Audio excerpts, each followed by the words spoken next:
Hi guys, MrRoflWaffles here. You said you wanted more pro tips, tricks, strats, secrets, Easter eggs, etc. to be a better player in Modern Warfare Zombies, and I heard you, and I saw the support on the last 3 episodes in the series, and so here I am back again to give you even more things to try out in your games. But this is a special episode because in the last video, I asked you for your favorite tips and tricks, and now I get to shout out a bunch of you guys who shared some awesome strategies that we can all use to be better players. Towards the end of this video, I'll be showing you a guaranteed spawn for a 3-plate armor vest that you can get really easily. But to begin with, I want to start out with Sal's comment here, shout out to you, my friend, who's shared that you can actually really easily cheese the helicopter in those cargo escort missions. And this has multiple benefits, actually. Because number one, sometimes if you're doing one of those contracts and it's in tier 2 or tier 3, it just gets a little bit hectic having the chopper following you around the whole time, and it can be pretty stressful. So this completely takes the stress away. And there's also a story mission in the game in one of the acts that requires you to take down 3 choppers. And the kind of mechanism that we're relying on here is something you can use for that as well. So as normal, you're going to start up one of the cargo escort contracts, run over to the garage, take out any zombies that are outside, open the garage door, take out the soldiers that are inside, open the other garage door, and then drive the vehicle out. After you drive towards your objective just a little bit, you'll hear that there's an enemy chopper in the sky. And if you just want to get rid of the chopper, you can do a U-turn, drive it straight back into the garage, and just leave it there. And about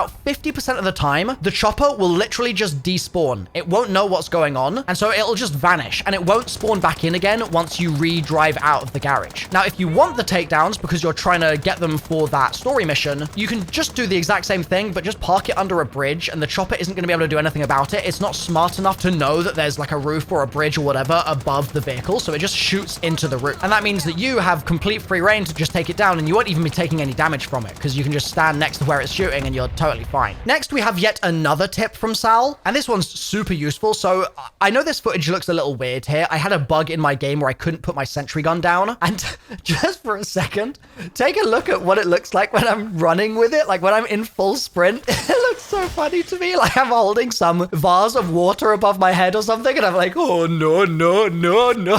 So anyway, as you can see here, I'm inside one of those little ether nests, one of the infested kind of garages. And as is the case in those locations usually, and it goes for infested strongholds too, you normally require a gas mask so that you don't take damage from the gas of the spores around you. But as you can see here, I'm not taking any damage, and I don't have a gas mask equipped. And the reason for that, quite simply, is that PhD Flopper prevents you from taking that damage because it counts as explosive damage very weirdly. And so even with no mask, you can just roam around in there. You'll be able to regen your health as well, which you normally can't do. You have to leave and re-enter in order to do that usually. And so this is just going to make life infinitely easier for taking out both of those location types. Now, it would be rude of me to give you a tip about PhD and not tell you how to get a free PhD, right? So for this, you're going to come to Shaheen Manor, and out the back of the manor, you should see a pretty much rectangular swimming pool with a little blue bunny rabbit sitting on the side. This is pretty much your target for what we're about to do. So run up the stairs inside the building onto the roof and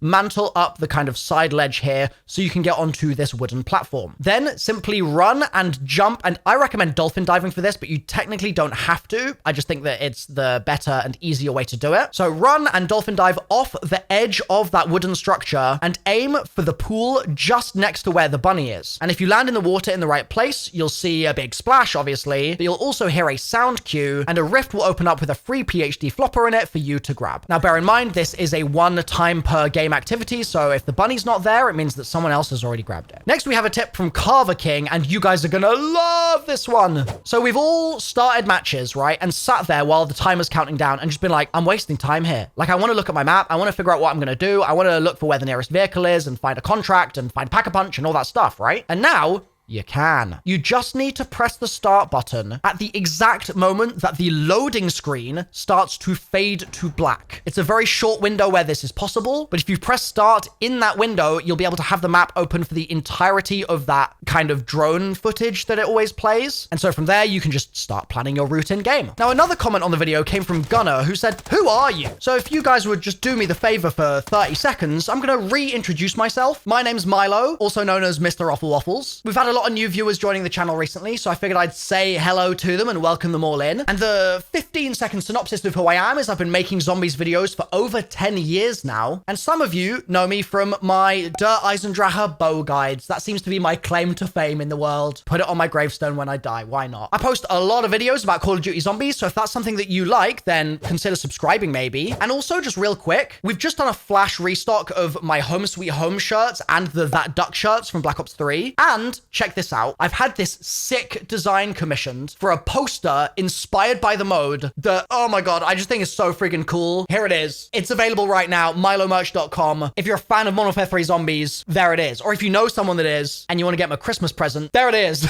Next, we have a super quick tip from Andrew Park. So obviously we know that you can buy gas masks at buy stations, but if you just want to avoid that hassle, I mentioned in a previous video that you can take down enemy convoys and they'll often drop a lot of gas masks. But what Andrew has shared is that very frequently, if you call in an exfil chopper, if the gas is expanding towards the end of the game, that will have a bunch of gas masks in it that you can grab. And you don't have to exfil if you just want to run on, grab the gas masks, and then run off again. Like maybe you've got other plans for your game, maybe you're going to tombstone, whatever. You can just use the chopper as a little gas mask supply, and that's totally fine. Now, another tip from Andrew is, again, related to things that you can buy at buy stations. So I was talking about sentry turrets in my previous video, and I think these things are fantastic. I absolutely love using them, even when they do glitch out and make me look like a cartoon character running around with a sack of potatoes above my head. But one way that you can get those sentries to be more mobile and to actually move instead of being fixed in one position is just to put them on top of a vehicle. And then you can drive that vehicle around wherever you want, and that sentry is just going to start blasting zombies wherever you go. And some vehicles have space for multiple sentries on top of them as well, so you can turn them into a fully kitted out 360-degree killing machine. Now, in my previous video, I mentioned that you can cancel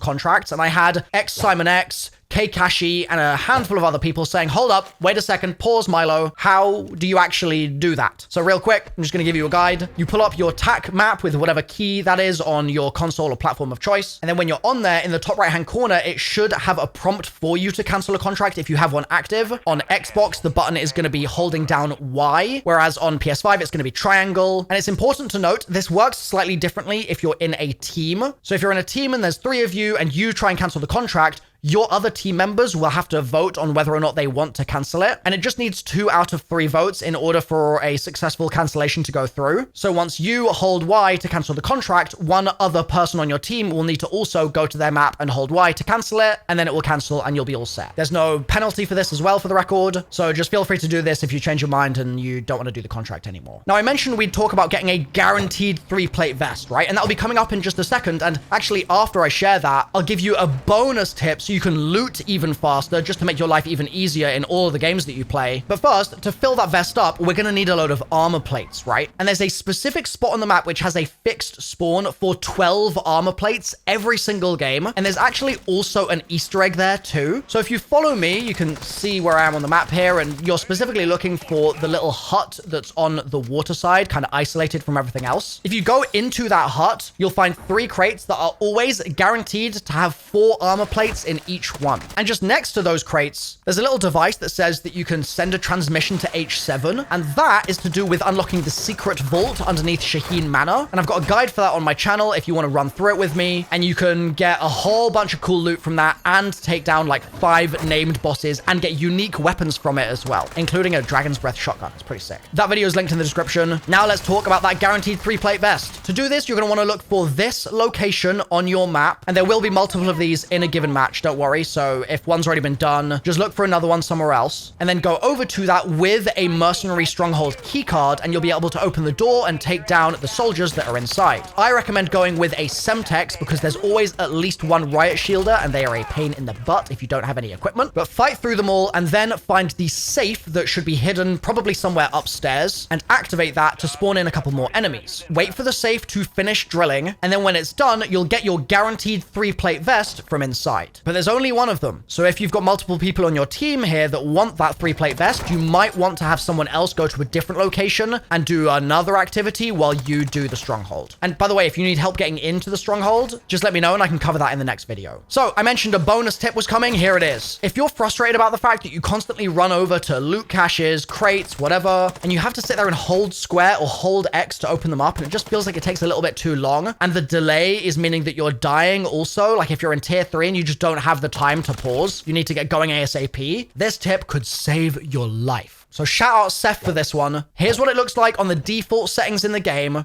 when you're looting something and you have to hold down in order to open it up. But if you go into the game menus, go to your controller settings, scroll to the gameplay tab, and then scroll down, you should find interact settings in there, and you can play around with all 4 of these options. But if you change it to tap to interact, it's going to mean that if you look at something and just tap square instead of holding square, or tap X instead of holding X, it will instantly pick it up. It's so fast. It feels so satisfying. But the risk with this is that you accidentally pick up things that you don't want to grab, and you can end up with a lot of trash in your inventory by not being very precise. So be careful with it, but for some of you, I know that you've got ADHD brain and you want to pick up things as fast as possible, and this is going to make that a lot easier for you. As always, guys, if these videos are useful, smash the like button and click on the screen right now to the next part in the series. Also, drop tips in the comments down below if you want to be featured in the next episode. Let's get it.